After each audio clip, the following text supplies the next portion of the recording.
Hello Anantapur welcome back to my channel friends. ఈ వీడియోలో అయితే మీరు చూస్తున్నారండి ఈ వీడియోస్ అండ్ ఫొటోస్ ఫార్మర్ అన్న ఇచ్చినటువంటి వీడియోస్ అండి. అండ్ ఫార్మర్ అన్న నేమ్ వచ్చేసి రాజు అండ్ మార్నింగే ఇచ్చారు ఈ వీడియోని. అండ్ ఇక్కడ వచ్చేసి చాలా వరకు క్రాప్స్ అనేది దెబ్బతిన్నాయండి. అండ్ నైట్ మొత్తం కూడా వర్షం పడింది అండ్ 4 days నుంచి కూడా పడుతున్నాయి. ఇంకా 2 days అయితే వర్షాలు ఉన్నాయని చెప్పారండి. అండ్ భారీ వర్షాలేనండి, పడిన ప్రతి వర్షం కూడా పెద్ద వర్షమే అని చెప్తున్నారు.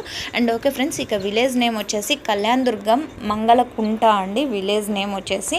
అండ్ ఫార్మర్ అన్న నేము రాజు. అండ్ మీరు చూస్తున్నటువంటి ఈ టమోటో క్రాప్స్ అన్నీ కూడా అండ్ కళ్యాణ్ దుర్గం ఏరియాకి సంబంధించినటువంటి టమోటో క్రాప్. అండ్ వీడియో అయితే చివరి వరకు చూడండి. అండ్ ఇంకా కొన్ని తోటలు కూడా చూపించారు ఫార్మర్ అన్న. అండ్ ఈ ఇన్ఫర్మేషన్ ఫొటోస్ వీడియోస్ షేర్ చేసినందుకు ఫార్మర్ అన్నకి ప్రత్యేక ధన్యవాదాలండి మన ఛానల్ తరపు నుంచి.